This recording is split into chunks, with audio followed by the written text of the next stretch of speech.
يذكرهم يتلو عليهم آياتك ويعلمهم الكتاب والحكمة ويزكيهم. صدق الله مولانا العظيم. إن الله وملائكته يصلون على النبي يا أيها الذين آمنوا صلوا عليه وسلموا تسليما. اللهم صل على سيدنا وحبيبنا وشفيعنا ومولانا محمد وعلى آل سيدنا ومولانا محمد وبارك وسلم عليه. الصلاة والسلام عليك يا سيدي يا رسول الله وعلى آلك وأصحابك يا سيدي يا حبيب الله. وصل وسلم كذلك على جميع الأنبياء والمرسلين وعلى جميع عباد الله الصالحين وعلى أهل طاعته أجمعين. حاضرین محتشم، رب کائنات نے کرم فرمایا ہے، ایک بار پھر ہم آقا نامدار مدنی تاجدار محمد عربی صلی اللہ علیہ وسلم بارک کی ذکر پاک اور اللہ کے دوستوں اولیاء اللہ کی محبت والی محفل سجائے بیٹھے ہیں. رب کائنات ہم سب کے حاضرین کو اپنی بارگاہ میں قبول و منظور فرمائے. دوستو ساتھیو، انتہائی اعتذار کے ساتھ میں نے بہت عذر کی کہ میں بول نہیں پاؤں گا. میں انجیوگرافی کر کے آ رہا ہوں تو اس لیے میں نے عرض کی، لیکن حضور کرنل صاحب کی آپ کی خواہش ہے کہ میں بولوں. اللہ کریم ہمارے ٹوٹی پھوٹی الفاظ کو اپنی بارگاہ میں قبول فرمائے.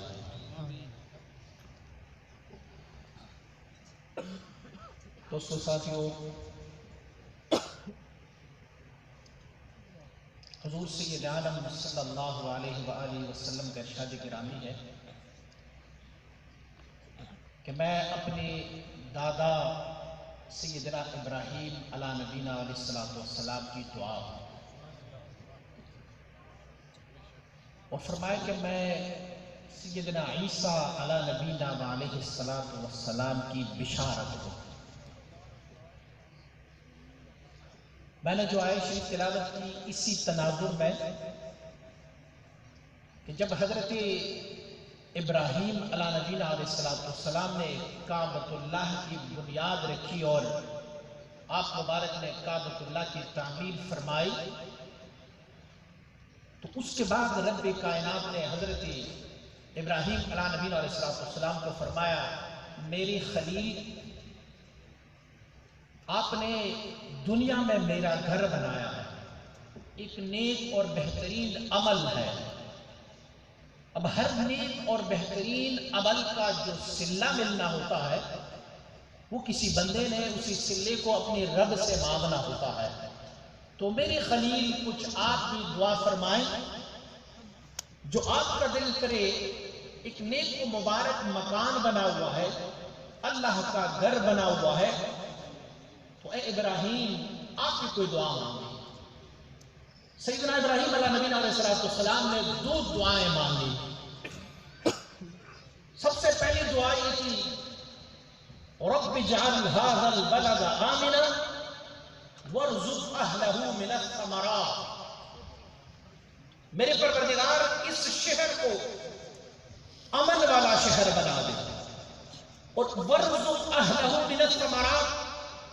اس شہر کے باسیوں کو طرح طرح کے پھل، سبزیاں،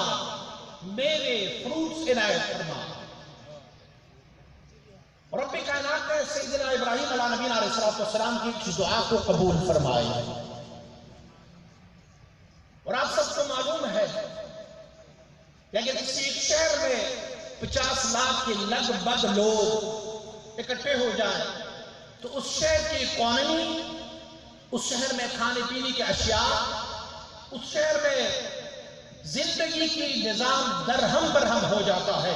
لیکن ابراہیم خلیل اللہ علیہ السلام کی دعا کی تو خیر رب کائنات نے اس شعر کو یہ فضیلت بخشی ہے کہ 50 لاکھ تو چھوڑے اگر 50 کروڑ بھی جائیں تو وہ سب وہاں سے سیراب ہوتے جائیں،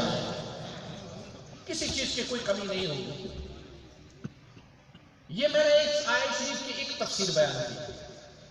اور اگر اہل محبت کی تفسیر کو دیکھو، یہ یاد رکھیں کہ کچھ وہ علماء جنہوں نے اہل اللہ سے اکتساب نہیں کی، وہ مفسرین جو اہل اللہ کے برگزیدہ بندوں اولیاء اللہ سے اپنی باطن کی تزکیہ اور تصفیہ نہ کر چکے ہیں، ان کی تفسیر الگ طرح سے ہوتی ہے، اور وہ لوگ جو اللہ کے محبوبوں کے صحبت پر اللہ کے محبوبوں کی صحبت حاصل کر چکے ہیں، ان مفسرین کو تفسیر کو اگر دیکھی جائے تو وہ مغز قرآن سے بول رہے ہوتے ہیں۔ اہل محبت نے اس آیت شریف کی تفسیر، اس دعا کی تفسیر ایک اور طریقے سے رکھی کہ ظاہری طور پر تو یہ دکھایا جاتا ہے کہ ایک شعر کو بسایا جا رہا ہے، اور شعر کے مکینوں کے لیے کھانے پینے کی اشیاء اور امن اور سکون کی دعا مانگی جا رہی ہے، لیکن اہل محبت نے یہ لکھا ہوا ہے کہ یہ دعا سیدنا ابراہیم علیہ نبی علیہ السلام کیوں مانگ رہا ہے؟ اس لیے مانگ رہا ہے کہ یہ شہر جس ہستی کے لیے بسایا جا رہا ہے، یہ شہر جس مکین کے لیے بسایا جا رہا ہے، تو مکین جتنی عظمت والا ہے ان کے لیے شہر بھی اتنی عظمت والا ہونا چاہیے۔ وگرنہ اس سے پہلے اگر آپ دیکھیں گے تو مکہ معظمہ کے بارے میں سیدنا ابراہیم علیہ نبی علیہ السلام نے ایک لفظ اور بولا تھا، جب اپنی اہل و عیال کو وہاں سرزمین مکہ میں چھوڑ کے آئے تو آپ نے فرمایا کہ میری ربا، میں تو اپنی اہل عیال کو ایک ایسے شہر میں چھوڑ آیا ہوں، بواد غیر ذی زرع، ربنا وہ تو ایسا شہر ہے کہ جس میں کوئی زراعت ہی نہیں ہوتی، اس میں کوئی سبزہ ہی نہیں ہے،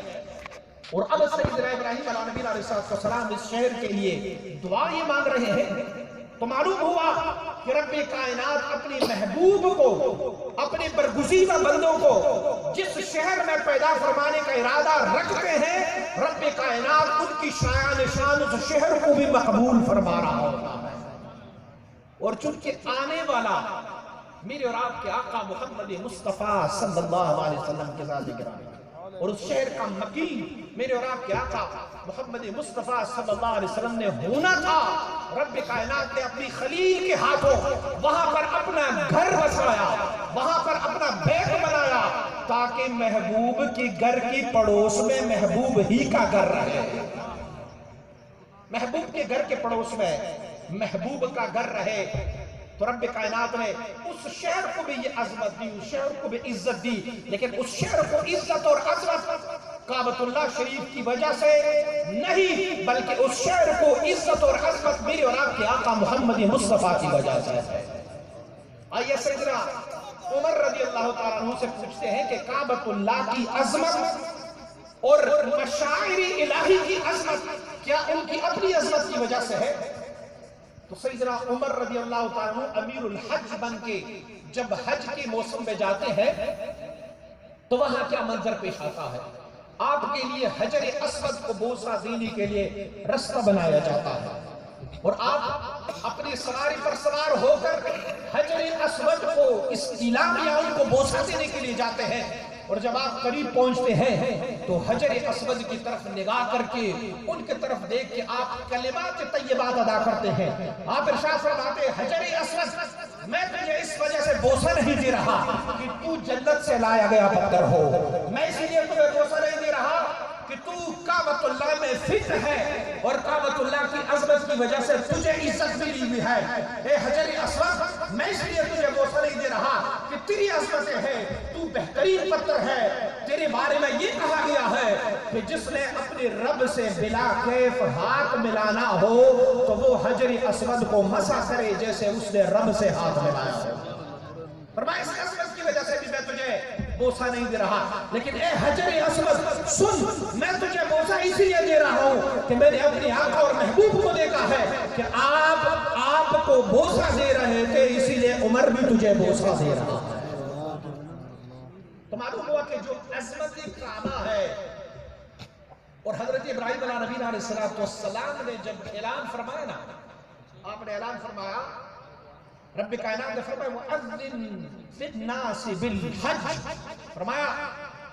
اے ابراہیم خلیل اللہ لوگوں کو حج کے لیے بلایا کرو۔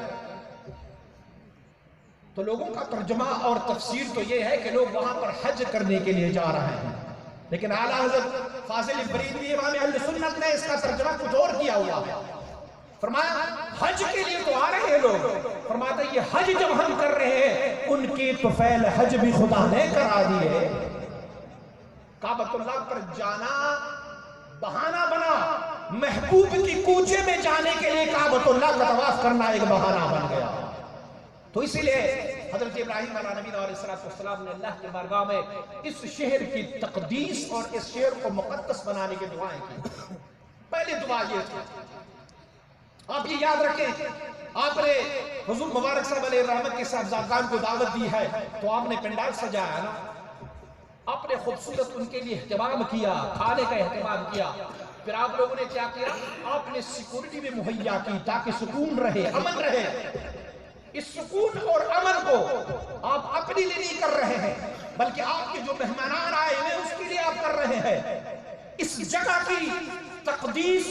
اس جگہ کی اپنی ہونے کی وجہ سے نہیں ہے، یہ فضیلت المکان بالمکین، مکان کی فضیلت مکین کی وجہ سے ہے۔ تو رب کائنات نے جو کعبۃ اللہ کو فضیلت عطا فرمائی ہے اس مکین میرے اور آپ کے آقا محمد مصطفیٰ کی طفیل عطا فرمائی ہے۔ اور دوسری دعا آپ نے فرمائے کہ پروردگار ربنا وابعث فیہم رسولا منہم، پروردگارہ اس مکہ معظم کی شہر کو، اس سرزمین کو آپ نے تو امن والا بھی بنا دیا۔ سوال